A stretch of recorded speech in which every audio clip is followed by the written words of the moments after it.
Welcome back to Bold Like a Leopard, and we're going to talk right now about the future of the media and why I think going forward we're not going to be seeing the same type of behavior as before. I think that when people talk about the 2016 election, and when we're really talking about the corporate media, let's say the New York Times or the Washington Post, MSNBC, CNN, your local mainstream newspaper, in my case, it would be the Plain Dealer, but let's say the Atlanta Journal-Constitution.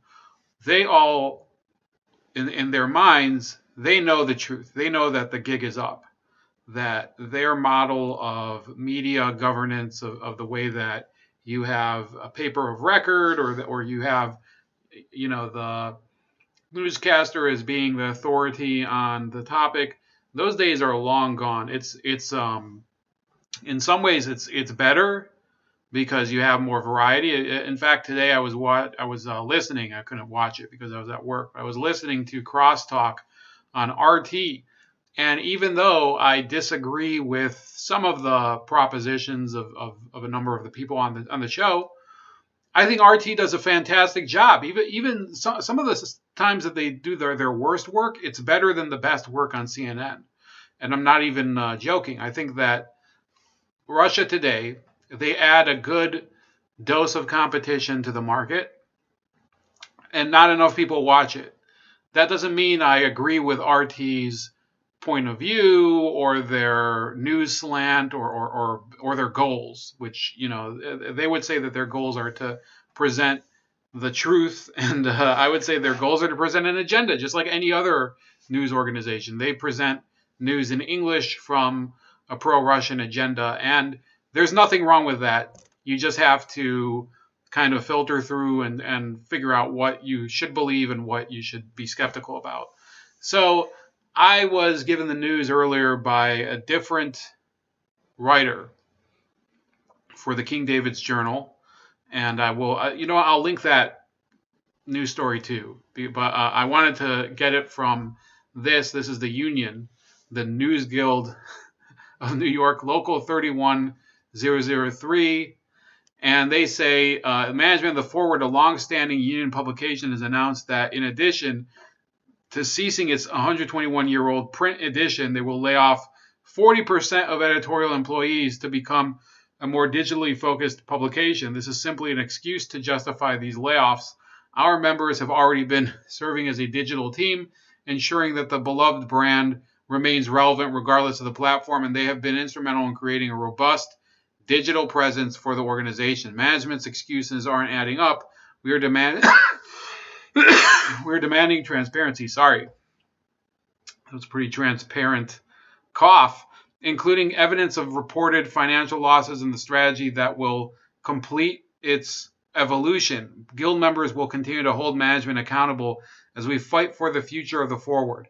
So last week, Buzzfeed had their ridiculous their ridiculous story where they tried to say that basically Michael Cohen would, I think it was Michael Cohen, yeah, they said Michael Cohen would supply evidence that Donald Trump instructed him to lie under oath to Congress, which would have been suborning perjury. And it turned out that there was no indication from the Mueller prosecution team that was true, that they could bring that to court. And in the same week, or rather the following week, BuzzFeed was hit by a crazy, I think it was like a 15% drop in employment. They laid off 15% of their staff, including I believe most of their investigation team. I don't remember who it was. It might have been, it was either news or investigation. And indeed, I think it's well deserved. And a lot of people were then talking about, well, maybe these publications need to unionize. But here you have The Forward, which is another newspaper which I hate. I absolutely despise The Forward. They were already unionized, probably unionized for a very long time, because I believe The Forward has always been a very pro-labor paper. Paper / magazine / online publication. Well, I believe they're going the way of the dinosaur. They're going to fall apart. The forward is basically the Jewish themed Buzzfeed. So a lot of people complain about Jews being involved in the media, but the forward was basically a publication where Jews would write about how miserable they felt about being Jewish, and about, I guess, their white guilt as Jews. Or there were even, this friend of mine, John, who founded the King David's Journal. He would talk about this. They have a writer named Nyla Burton who's not even Jewish, but she claims that she is, and she would basically obsess over discrimination within the Jewish community against Jews of color or something. And you know what? I think that the first time it's a legitimate story to discuss, but she's basically made it almost a fetish. And she writes nonstop about it as if she's writing from within the community, but in fact she happens to be a Christian. She's not. I mean, she's religiously a Christian, and she has some sort of, not to get too far into details, she has some sort of attachment which compels her to write about this topic. And I think at a certain point, whether you think a story is interesting or not, you don't necessarily feel that you should ground this story into oblivion. It's not like when you keep writing the same article over and over again, people tend to get tired of it, and eventually they don't even click on your article. And that's really what the forward, and it's not only her. Okay, I'll be fair. The forward as a whole is a paper that is basically like the Vice or Buzzfeed or pick any other loony publication, Daily Beast, but with a Jewish theme. And all those other ones it's going to be repeated, just like with Buzzfeed, just like with the forward. People are tired of clicking on the same articles over and over again, and they're just not getting the attention that they used to because people are desensitized. And that's the only way. Unionizing the newsroom doesn't affect the fact that the stories themselves are crap. Nobody wants to read about this anymore because people have already they've already digested the theme, and it's no longer interesting. It's like when there was the fad of reality TV, and there were endless knockoffs of Survivor and of you get the point. There were knockoffs of Jersey Shore. It's just people get tired of watching the same thing. Eventually, you know what? I have to be honest. I think eventually the people, even the people who like this channel, and there's not that many, but even those people will probably eventually get tired and move on to watching something else, maybe even after this video, but hopefully not. Oh, by the way, at this moment, I'd like to ask you guys to please like the video and subscribe to the channel if you haven't already. But so that this kind of goes through it, and they talk about how they had a Yiddish edition and whatever, the forward. I personally think it makes sense that a Yiddish language paper would fall apart and nobody reads it anymore because nobody speaks the language. Okay, the people don't need. There's still kind of a movement within the Jewish community. It's not, thankfully, I don't think it's that big to preserve the Yiddish language. And in my opinion, if people don't want to use a language naturally, then I don't see the point in making a huge cause out of it. I know people who speak it fluently, and I have no problem with them they sound natural when they speak to, they even teach their kids about it, and they're usually like actually very religious. And, I think that that's an organic and natural development of a language. But this effort to keep the language alive through these papers or whatever, it's convoluted nonsense. Nobody, the language itself is just kind of a relic of a bygone era. And if people want to study it in school or whatever, I think that's fine. But I think this whole effort is kind of a huge waste of time. No offense to anyone, but I think it's a massive waste of time. If people want to learn about being Jewish, you should learn something like the Bible or maybe the Talmud. That's a cue out there for all those people that not going to get all these threats. You're trying to teach the Talmud and get everybody conspiracizing again. Yeah, that's exactly what's happening here. But anyway, so it's not only the left wing that's taking hits. It's also the conservative media. And this, again, I'm going to have to talk about it. A Jewish commentator. I'm also Jewish, so I have no problem with other Jewish people. I am also Jewish, sirs. So this is Michael Medved, though. I am happy as a clam that he is basically getting kicked off of the national scene. But here's him explaining why. I should say to people, I'm sure many of you know, to my regret, I'm not going to be on AM 870 after the 1st of January. And no, I'm not. And not much you can still hear it. Yeah, but the show is continuing, and we're continuing a bunch of other stations. And we are also we're going to be doing a commercial-free version of the show that is available. Go to michaelmedved.com. Sign up to be a Medhead. The first month subscription is 99 cents. And please do, because again, I want to continue this show, despite the fact that I was unwilling to commit in advance to support President Trump for re-election. Because I don't know. I just don't know.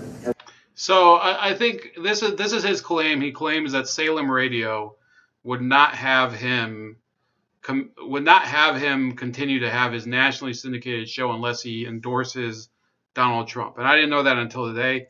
So if that's true, which I don't believe, then I'm perfectly fine with it. He can, he wants to live by his conviction and not support Donald Trump and leave the door open for him to support someone else. There's nothing wrong with that. That's and I'm not even being facetious. He should, but the fact is that I think that the justification for that is very easy. Salem Radio is a heavily pro-Christian radio network. They own actually a number of explicitly Christian radio stations. I happen to listen to one of their less religious radio stations because it's the signal is you can receive it anywhere, whereas a lot of these FM stations not so much. But the fact is that Michael Medved, there's no audience for him anymore. If you listen to his show, the majority of people who would call in and comment are kind of these nerdy, middle-of-the-road centrist people who are from academia, usually from Washington State or somewhere thereabouts, and they usually complain about why he's for certain positions or whatever. It's the same as any talk radio. So that you have, on the one hand, much of his audience are centrists who are kind of complaining about him anyway. On the other hand, you have a lot of Trump supporters who don't like him, and they would call in and say, well, he's given all these conservative accomplishments, such as especially the Supreme Court judges, but also the tax cuts and a number of other things. And Medved is kind of a stick in the mud and won't he won't admit that he was completely wrong in 2016 when he basically is one of the arch never Trumpers. And he's suffered for it, and more people are willing to turn the dial, listen to something else. And you have to remember, terrestrial radio is kind of being bumped off slowly but surely by other radio alternatives. You have Sirius XM for a lot of the people who own newer cars. And, some people can simply listen to a podcast in their car or download one and upload it onto, it's very easy to just listen to something else besides terrestrial radio, depending on how new your car is. So the result is that most of the people who continue to listen to his show are older people or whatever. And I think he's a piece of garbage for a different reason. I remember he made this comment once about a teacher who was teaching, I think it was some sort of animal husbandry or agricultural class in Florida, and he taught the kids how to drown raccoons in order to keep them from I guess getting into the chicken coop or something. And I thought, and he was basically all for it. He said, raccoons are disgusting creatures. I was like, fuck this dude, fuck him, and I'm happy he's off the air because I love animals. and this guy can basically go to hell. So instead of him, who are they putting on? They're putting on not just a Trump supporter, but a guy who used to work for him, Sebastian Gorka. And his show is actually more interesting because the energy is just different. He brings a little bit of, I guess you could say, a zest to the air that Medved doesn't have anymore, because Medved's show is basically about being a nice person or whatever. And that's not what the radio is about. So, and then finally, I want to say that this is one of the other reasons why 2020, it's already started, but if we're talking about elections, commentating, who influences minds or whatever, it really is very different, because I know that in 2016, Styx Hexenhammer, which is probably one of the top shows that I've watched, he's basically shows. I meant channels. So he's basically said, he's been growing very much, and yeah, his channel has existed for 11 years, but now, whereas in 2016 he had, I think, 70,000 viewers come election time, maybe a few more. Now he has over 300, almost 350,000. By the time of the 2020 election, I expect him to have over 500,000 people, if not more. So you think about that. In the 2016 election, Styx Hexenhammer, who was a very interesting Trump supporter because he's a pagan, he's in many cases he's very liberal, he's very pro-choice, he's very against censorship and stuff like that. He was kind of a voice for many people out there that assuaged their fears that Donald Trump would be some sort of horrible gargoyle of tyranny or whatever. And since the election, his audience has gone up. So what does that mean? It means a lot of people agree on his perspective. Meanwhile, a lot of these alt-right people, let's talk about, for example, the Golden One, who's a alt-writer on YouTube. So what's his audience look like?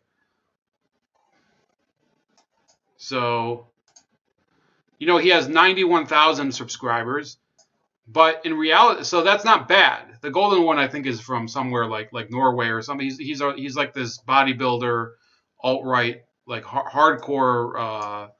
I wouldn't say that he's for. I don't know that much about him besides the fact that he's like a racial nationalist or whatever. Yeah, it says here he's from Sweden. So in any case, his audience back at that time was probably about 70,000 people, and it's grown only to about 91,000. You can see here that his subscriber base is growing, but it's not growing by a terribly large amount of people day by day. But you have Styx Hexenhammer, his audience is growing by the hundreds per day. So you have to realize what that actually means. It means that his audience is growing exponentially bigger compared to these alt-right people. Now let's go to some other channels. You have the Young Turks. Now their audience is growing, and I'm not going to pretend that it's I'm not going to pretend that they're not gaining people, because just like there's people on the right that are leaving mainstream media on the right, they're not watching Fox News anymore, and they're also not watching MSNBC and CNN anymore. They're going to watch channels on YouTube. On the left, there's also the same thing. You have a lot of left-wing people, progressives, who aren't watching mainstream media anymore. So the Young Turks have been growing, and they're at about, it says here, 4.25 million people, and they've been at it since 2005. So that's about, what is that? That's 14 years, almost 14 years rather. And they're fluctuating here. So they're getting in the thousands for a while, but now their subscriber count is kind of thinning out. Some days they make less, some days a little more. But let's look at Steven Crowder. His channel has grown by 181,000 people in the past 30 days. Do you realize how many people that is? Compare the Young Turks, it's only been 29,000. So the Young Turks is still larger, they're almost 30,000, but Steven Crowder is basically lapping them right now in terms of the pace of growth. So by the time the election rolls around, you could possibly expect Steven Crowder, who's one person with a few people around him, and I think he is still affiliated with the Blaze. He would probably, by the time the election rolled around, be close to or beyond the size of the Young Turks. It's here in there's 2 days in the past month where he gained almost 11,000 subscribers. That's an insane amount of people. And it depends exactly what type of content they put out. So I'll tell you why I think that Crowder is growing faster than the Young Turks, and I'm going to put it in a way that doesn't really touch on their political leanings, because obviously Crowder is a right-wing person, the Young Turks are a progressive outfit. Steven Crowder is very into doing stunts and going out into the public, and he has the Change My Mind thing, which was an amazingly successful meme, and things like that. And he defines his show as a comedy show. You could make it, you could take that for what it's worth. It's not necessarily a straight up comedy show, but it is a comedy show. Whereas the Young Turks, they present themselves as a serious news organization, and that has some appeal for a while. But to tell you the truth, if you go to a Young Turks video nowadays, you're just as likely to see hundreds, if not thousands, of people who are basically shitting on the video. They've attracted more of a negative audience than they have a positive one. So their brand is kind of soured. Steven Crowder, by the way, he created his channel in 2006, and so they're roughly the same age, but the Young Turks, they've had more corporate backing in the past than Steven Crowder. Now I would say Steven Crowder is sort of backed by CRTV at the time, but now the Blaze. So it's kind of the same, roughly the same mentality. But in the end, I think that whether you are the Young Turks or Steven Crowder, the outlook at the moment is not bad. There are certain things I'll put on the horizon for the Young Turks that could be very bad news for them, but I don't think that now is the time to talk about them. But in any case, I'd like you to please like this video. I don't think I'm ever going to get Steven Crowder size ratings or growth in terms of the viewership or subscribers, but please like the video so more people can watch the video. Subscribe to this channel. Subscribe to my other channel, Razor Ray Special Cuts. Also, please like me on Cocoscope and on BitChute. And you can find me also on the social media here behind me. And have a great night.